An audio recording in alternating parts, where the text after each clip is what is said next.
Adalah pesantren-pesantren kecil. Pesantren kecil. Kenapa pesantren kecil? Bukan pesantren besar yang sudah masyhur, sudah terkenal. Itu dalam rangka untuk ikut mengangkat Pondok. pondoknya supaya ikut terangkat. Jadi yang tadinya nggak kenal pondok itu, oh ternyata ada pondok itu.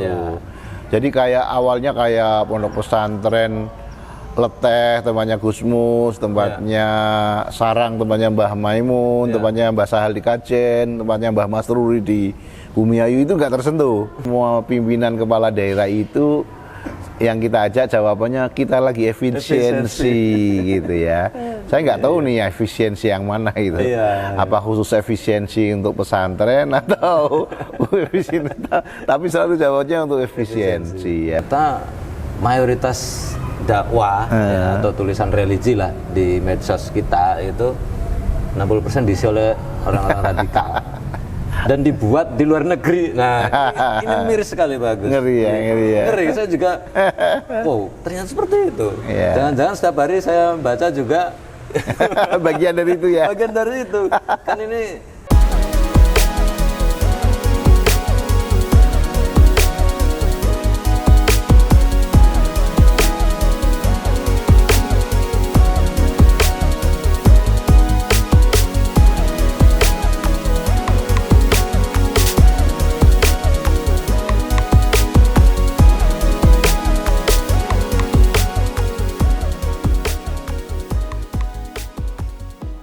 Assalamualaikum warahmatullahi wabarakatuh. Selamat berjumpa lagi teman-teman di program kita Podcast Bisa Bincang Santai Suara Merdeka. Kali ini saya di tempat yang berbeda ini ya, tidak di studio Suara Merdeka Magelang, tapi saya berada di tempat Masjid Agung Jawa Tengah MAJT An-Nur Kabupaten Magelang yang ada di Sawitan Kabupaten Magelang. Dan saya sudah bersama dengan Bapak Agus Fatfuddin, Bapak Haji Agus Fatfuddin. Beliau adalah koordinator Gerakan Santri Menulis, nah GSM ya. GSM ini adalah program dari Suara Merdeka Network yang ada di kantor kita pusat Semarang yang diadakan setiap tahun. Nah, beliau adalah koordinatornya, ini sudah ada di sini. Pak Agus Fatfuddin atau akrab disapa Gusdin. Betul gitu. Nih, matur nuwun nih Pak Agus sudah bersedia berbincang di channel kita Podcast Bisa Network juga Pak, Suara Merdeka Network juga. Alhamdulillah. Pak Agus, sehat Pak Agus? Alhamdulillah sehat. Alhamdulillah. Ini kita berada di Masjid Agung Jawa Tengah An-Nur ya namanya, yang itu di Kabupaten Magelang. Menjadi rangkaian salah satu daerah kabupaten yang menjadi tempat Gerakan Santri Menulis. Nah, saya ingin tahu nih Pak Agus, bolehlah cerita ini GSM ini apa sih dan sejak kapan ini? Konon kabarnya sudah puluhan tahun. Iya. Ada nih. Enggak Pak Agus, baik, cerita. Terima kasih Mas Asep. Assalamualaikum warahmatullahi wabarakatuh. Waalaikumsalam. Alhamdulillah para pemirsa apa ini? Channel Podcast Bisa. Channel Podcast Bisa yang saya hormati. Saya bisa bersilaturahim di Kabupaten Magelang ini, tepatnya di Masjid Agung Jawa Tengah An-Nur di Magelang. Jadi di tahun ini, di tahun 2025 ini, Magelang ini merupakan putaran yang ke-15. 15. Betul. Jadi dari 20 putaran. Dari 20 putaran. Alhamdulillah. Kemarin kami berada di Kabupaten Banjarnegara dan semalam kami bergerak ke masjid ini untuk persiapan semalam. Dan alhamdulillah tadi pagi sudah berjalan dengan baik. Dan kalau di pondok-pondok pesantren pesertanya adalah para santri, hari ini di Masjid Agung Jawa Tengah An-Nur pesertanya adalah para pelajar dari aliyah maupun SLTA sederajat se-Kabupaten Magelang. Mas Asep, bahwa kegiatan ini sudah tahun ini sudah yang ke-31 tahun. 31. Betul. Wow, jadi sudah berjalan sejak tahun 1994. Wah, mantap. Tanpa henti sampai sekarang. Non-stop. Non-stop. Bahkan waktu ada COVID Ya, tetap itu jalan. tetap jalan walaupun jumlahnya tidak sebanyak pada saat seperti sekarang. Oke. Tempatnya hanya 6 tempat dan itu hanya di Kota Semarang. Hanya di Semarang saja. Betul. Tapi selama 31 tahun itu tidak terhenti Ya, di bulan suci Ramadan. selalu di bulan suci Di Ramadan. bulan suci Ramadan. Nah, mungkin cerita awal dulu Pak. Ya. Muncul adanya gerakan santri menulis ini, latar belakangnya apa Pak Agus? Iya. Jadi gerakan santri menulis ini dirintis oleh 3 wartawan Suara Merdeka. Oke. Yang pertama adalah Pak Dr. Andes Haji Amal Kusnadi. Ya. Beliau sudah wafat. Kemudian Pak HR Tobari, beliau juga sudah wafat. Dan satu lagi adalah Pak Haji Amir Mahmud yang pernah menjadi pemimpin redaksi dan sekarang menjadi Ketua PWI Jawa Tengah. Ya. Nah, awalnya namanya adalah Sarasehan Jurnalistik Ramadan. Oh, oke. Iya, jadi kegiatan pertama kali berlangsung di Pondok Pesantren Ad-Dainuriyah 2 Oke. yang tempatnya di Sendangguwo, di samping ada supermarket di Jalan Majapahit. Ya. Orientasi awal adalah para redaktur di Suara Merdeka, tepatnya di Kaligawe pada saat itu, kepingin menjalin silaturahim dengan komunitas pesantren, dengan para kiai, dengan bunyai, dengan para santri, begitu. Nah, kemudian tahun berikutnya sudah tidak satu pesantren lagi, tapi sudah cukup banyak. Tetapi masih pada orientasi silaturahim, nggak ada pelatihan, nggak ada kegiatan apa-apa gitu Mas Asep. Belum pada pelatihan. Belum, jadi masih sifatnya silaturahim. Memang konsep awalnya itu kegiatan gerakan santri menulis ini sebagai konsep silaturahim aja antara Suara Merdeka dengan para kiai, para santri, para punya itu sebagai komunitas yang mereka juga membaca Suara Merdeka. Istilahnya mendekatkan redaktur, para editor dengan para pembaca kira-kira begitu. Nah, tapi seberjalannya waktu kemudian muncul ide gagasan gimana kalau sekalian santri kita ajari literasi tentang jurnalistik supaya mereka juga bisa nulis rilis berita. Ya. Sekaligus membantu kita karena wartawan kita terbatas. Kalau dibantu santri nulis itu kan bagus. Ya, betul. Nah, ini Mas Asep akhirnya kemudian tidak hanya silaturahim, Ya. tapi kemudian berkembang menjadi semacam pelatihan. Kira-kira latar belakangnya itu Mas Asep. Berarti memang luar biasa nih para Iya. pendiri kita ya. 3 wartawan senior itu Betul. yang dua sudah almarhum, kita doakan Iya. semoga amal ibadahnya diterima Allah Amin, SWT. Dan amin. tentu ini menjadi amal jariah beliau. Amin, amin, amin. Nah, selalu kita mengadakan, selalu kita Iya, nguri-nguri ya. jurnalistik ya. Nah, pemilihan tempat sendiri nih Pak Agus ini seperti apa? Ini kan kalau kita image-nya santri, Iya, pondok pesantren, pondok pesantren, ini iya. ada kriterianya nggak untuk memilih tempat? Iya, Mas Asep. Jadi awalnya itu yang disasar oleh teman-teman adalah pesantren-pesantren kecil. Pesantren kecil. Kenapa pesantren kecil? Bukan pesantren besar yang sudah masyhur, sudah terkenal. Ya. Itu dalam rangka untuk ikut mengangkat Pondok. pondoknya supaya ikut terangkat. Jadi yang tadinya nggak kenal pondok itu, oh ternyata ada pondok itu. Ya. Jadi kayak awalnya kayak pondok pesantren Leteh, tempatnya Gusmus, tempatnya Sarang, tempatnya Mbah Maimun, tempatnya Mbah Sahal di Kajen, tempatnya Mbah Masruri di Bumiayu itu nggak tersentuh. Kita lewati karena sudah kita anggap besar dan masyhur. Ya. Nah, kita ambil yang pesan-pesan kecil gitu. Nah, tetapi berjalannya waktu, akhirnya semua kita ambil. Nah, bahkan tidak hanya pesantren, tapi juga melibatkan masjid, kemudian melibatkan kampus-kampus perguruan tinggi, kemudian ormas-ormas Islam juga menginginkan kegiatan begitu. Sekolah-sekolah juga. Sekolah-sekolah juga, Mas Asep, iya. Saya masih ingat tuh tahun kemarin juga menyasar sekolah juga Pak. Iya, betul. Di SMA Tarunamu, iya. Itu dekat Sawitan juga. Betul. Awalnya juga Mas Asep, awalnya juga hanya pesantren-pesantren NU. Iya. Nah, betul. NU. Tapi kemudian kita kembangkan karena Muhammadiyah juga saudara-saudara kita yang perlu kita sapa. Nah, seperti tahun ini itu dari 20 itu Muhammadiyah mengambil 3 tempat. 3 tempat.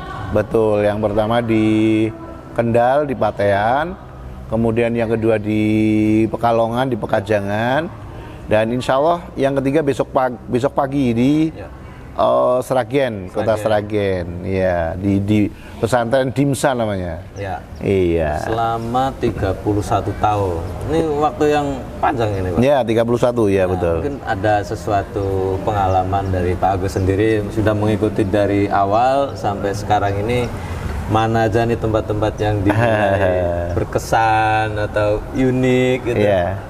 Jadi semua tempat sangat berkesan, Mas Asep. Berkesan semua. Sangat berkesan. Jadi selalu saja tipologi pesantren itu berbeda-beda. Ya. Baik cara bergaulnya, cara kurikulumnya, cara pengajarannya, cara bersikapnya. Ya. Yang sama adalah nilai-nilai ajaran para ulama, para kiai, para pengasuh, para bunyai kepada para santrinya. Ya. Saya lihat sama. Bagaimana mereka memuliakan tamu, menghormati tamu, kemudian menyapa, kemudian menyajikan sesuatu, itu kami lihat luar biasa. Setiap tim Suara Merdeka hadir ke pesantren-pesantren itu luar biasa, mulai dari menyiapkan hidangan, menyediakan tempat istirahat, kemudian sampai sandal atau sepatu kita itu ditata. Kalau tradisi santri banget. Nah, makanya kita jadi dari sing kecil aja situ kita sudah melihat, dan ternyata itu mulai dari ujung timur Rembang sampai Losari Brebes sana itu sama. Sama betul. Jadi kalau kita datang pesantren kita disapa, kemudian nanti menjelang buka puasa sudah ditatain macam-macam, sudah diingetin, Mas, nanti buka di sini, nggak boleh di luar, begitu ya. Harus di situ, harus di pondoknya. Memuliakan tamu, luar biasa. Ini pengalaman yang itu, Mas Asep. Kemudian pengalaman yang menarik adalah beberapa pesantren itu letaknya itu jauh di sana, di luar bayangan kita. Jadi tidak semua pesantren itu di kota, kemudian di kampung yang jalan besar. Iya betul. Ada misalnya di Purbalingga, ada itu di ujung utara sampai perbatasan dengan Pemalang. Kemudian ada di Brebes yang sudah masuk, seperti yang kemarin di Kendal teman-teman di Patean itu masuk sudah dekat dengan Curug Sewu ya di sana. Cuma karena suasananya enak, sejuk, kemudian bangunannya juga tertata rapi, santrinya meskipun di pelosok tapi pakai dasi, pakai jas. Jadi kesannya itu saya merasa kayak di kota ya, kayak di kota, di desa. Pelosok desa banget itu.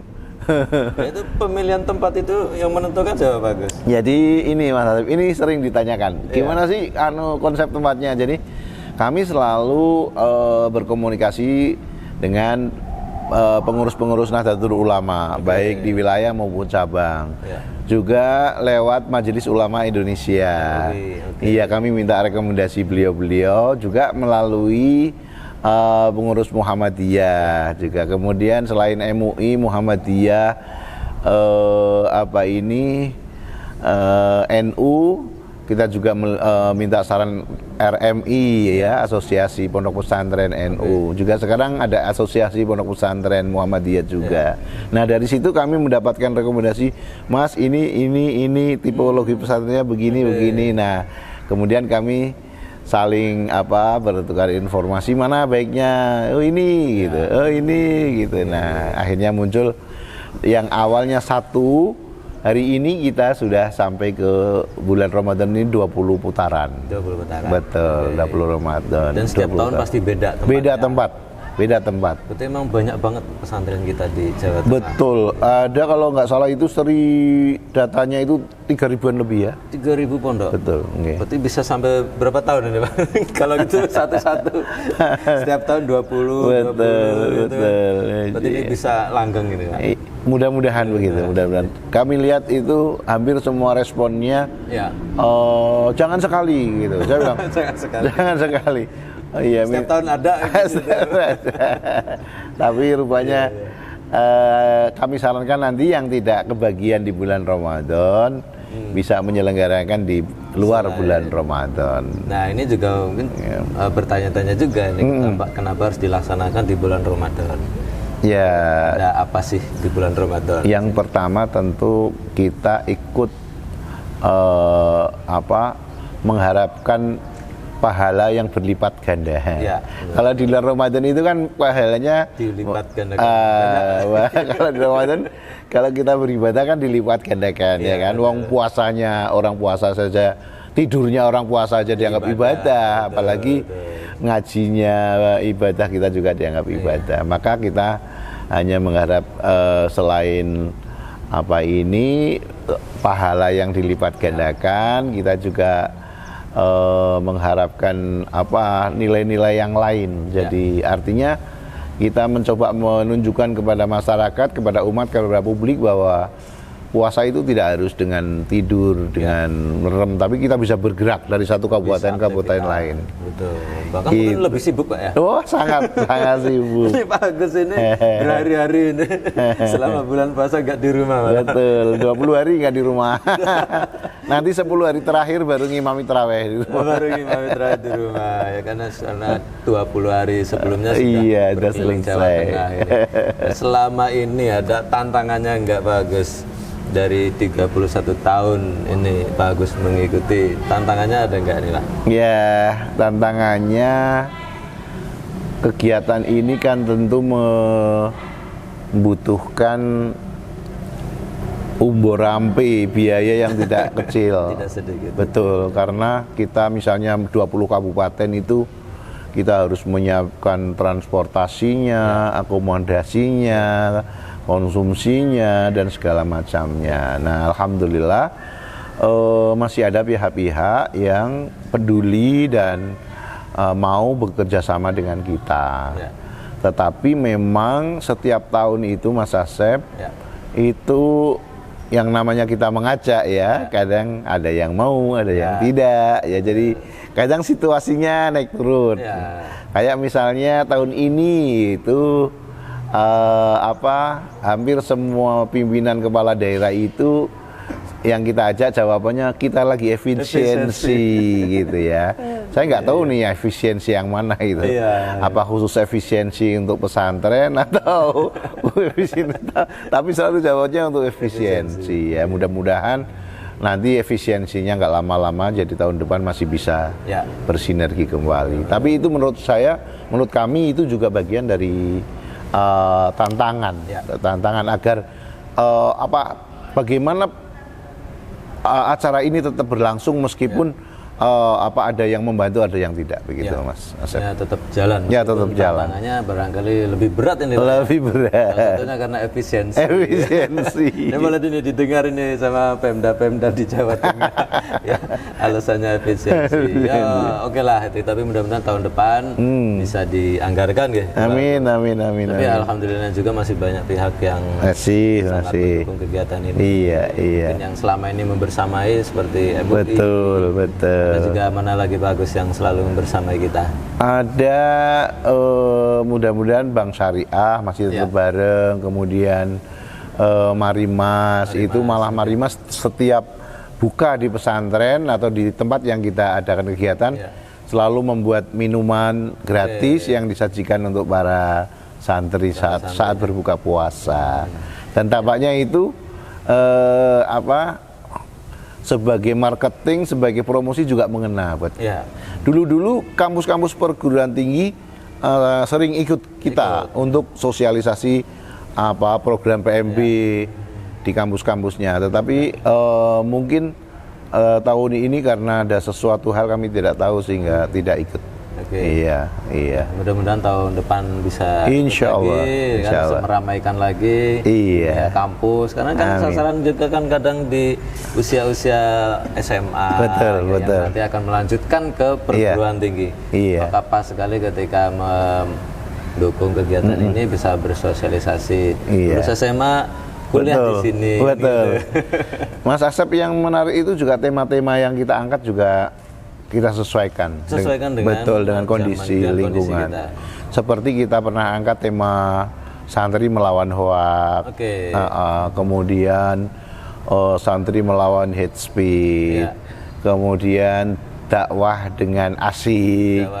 Dengan asik. Artinya dakwah itu jangan dengan kekerasan, dakwah jangan dengan menyakiti orang lain, dakwah dengan justru menakut-nakuti orang lain. Nah, betul. Yang tahun ini yang kita angkat adalah pelatihan dai medsos. Dai medsos. Betul. Tapi di medsos. Di medsos, betul. Jadi ini adalah hasil dari rekomendasi Rakorda Majelis Ulama Indonesia Jawa Tengah di 6 Karisdenan, bahwa para ulama, para kiai itu memandang perlu para dai itu tidak hanya jago pidato di ruang-ruang mimbar, di tempat-tempat masjid, musola, tetapi para dai itu juga harus memikirkan generasi Z, generasi apalagi Alpha, apalagi pokoknya mereka-mereka yang dunianya sudah beda dengan kita, kira-kira gitu. Nah, mereka butuh sentuhan bahwa ruang-ruang medsos seperti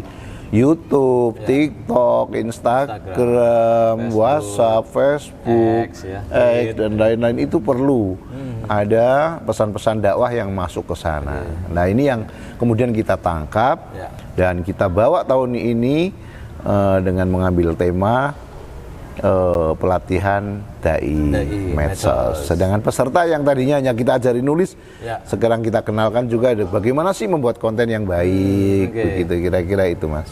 Ya, tadi saya juga ingat di materi pertama oleh MUI kalau tidak salah, itu mengatakan bahwa 60% konten medsos terutama di dakwah itu oleh diisi radikal. Nah, apalagi ini sangat relevan sekali tema yang diangkat oleh GSM tahun ini, dai medsos, karena supaya memerangi itu, menanggulangi itu. Tadi juga anak-anak teman-teman santri peserta juga sangat antusias dan terbuka wawasannya. Alhamdulillah. Ternyata mayoritas dakwah atau tulisan religi lah di medsos kita itu 60% diisi oleh orang-orang radikal. Dan dibuat di luar negeri. Nah, ini miris sekali, bagus. Ngeri ya. Ngeri, saya juga, wow, ternyata seperti itu. Jangan-jangan setiap hari saya baca juga bagian dari itu ya. Bagian dari itu. Kan ini bahaya sekali nih, bagus. Betul ya, bagus. Seperti itu kondisi sekarang. Iya, ini saya kira tantangan sekaligus peluang buat Mas Asep dan teman-teman. Betul. Dengan kita konten ini, Pak ya. Iya. Mudah-mudahan nanti peserta setelah ini juga konten dari dakwah atau konten apapun lah, tulisan, video segala macam yang isinya. Jadi sebisa mungkin ruang-ruang di media sosial itu, entah itu basisnya akun apa, itu bisa yang selama ini tuh misalnya ada basic kuliner, ada basic traveling, ada basic apalagi. Nah, coba mari kita berikan sedikit aja ruang untuk dakwahnya di situ. Betul. Misalnya mengingatkan ini waktunya sholat, ini waktunya apa, jangan lupa hormati ibu bapakmu. Ingetin anak-anak itu sudah cium tangan bapak ibumu belum, sebelum makan berdoa, sesudah makan berdoa. Hal-hal kecil kayak gitu kayaknya simple karena di medsos itu kan tampaknya nggak bisa itu yang anak-anak Gen Z lama-lama gitu betul. Yang singkat, padat, dan efektif, gampang diingat. Dan diikuti. Betul. Kalau terlalu ndake ya. Terlalu tinggi juga nanti nggak nyantol. Ya, itulah generasi kita saat ini ya. Iya, Z, dan kita hadir di situ melalui gerakan santri menulis ini. Ya, mudah-mudahan menghasilkan. Tapi selama ini Pak Agus, mungkin ada alumni-alumni kita yang GSM ini meneruskan jejak-jejaknya sebagai penulis misalnya. Alhamdulillah Mas Asep. Kami tidak memantau secara persis atau secara tertulis, tetapi teman-teman di pesantren yang pernah kita kunjungi dengan kegiatan ini masih terus berkomunikasi. Misalnya ketika mereka mau membuat semacam website pesantren. Ini juga saya kira peluang juga buat Mas Asep kalau mau hadir ke pesantren, misalnya menawarkan jasa membuatkan web, kemudian bagaimana menyiapkan konten, SDM-nya, itu kan juga peluang buat Mas Asep dan teman-teman. Nah, jadi banyak yang mereka itu alumni-alumni dari kegiatan Gerakan Santri Menulis itu sekarang oleh pesantrennya diminta untuk menjadi itu yang mengoperasikan medsos-medsos di pesantren. Karena hampir semua pesantren di Indonesia, khususnya di Jawa Tengah, itu sekarang sudah berbasis IT. Iya, bahkan tidak sedikit pesantren yang punya BLK yang mengoperasikan basic multimedia. Iya.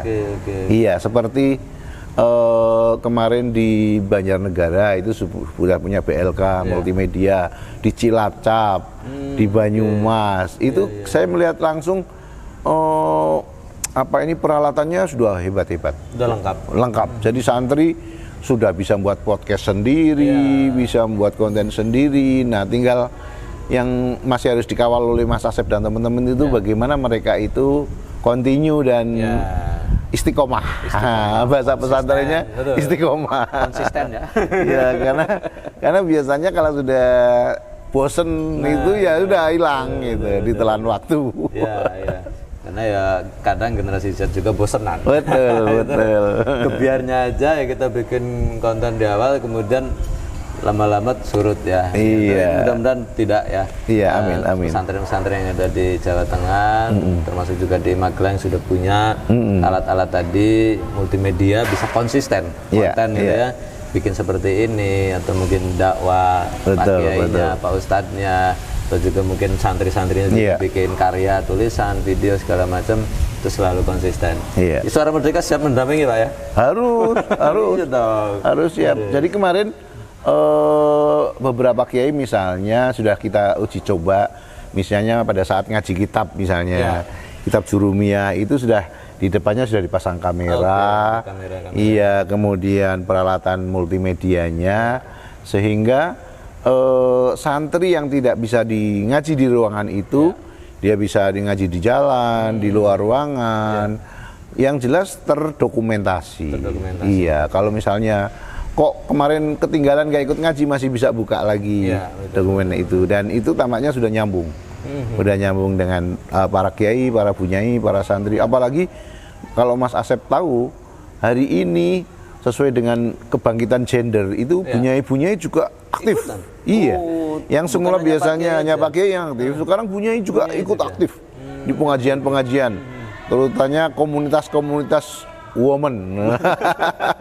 komunitas woman, bunyai perempuan itu, itu kan dulu hanya Majelis Ulama Indonesia. Sekarang ada Ulama Perempuan Indonesia. Sudah ada komunitas itu sendiri. Ada komunitas bunyai pengasuh pesantren sendiri juga ada.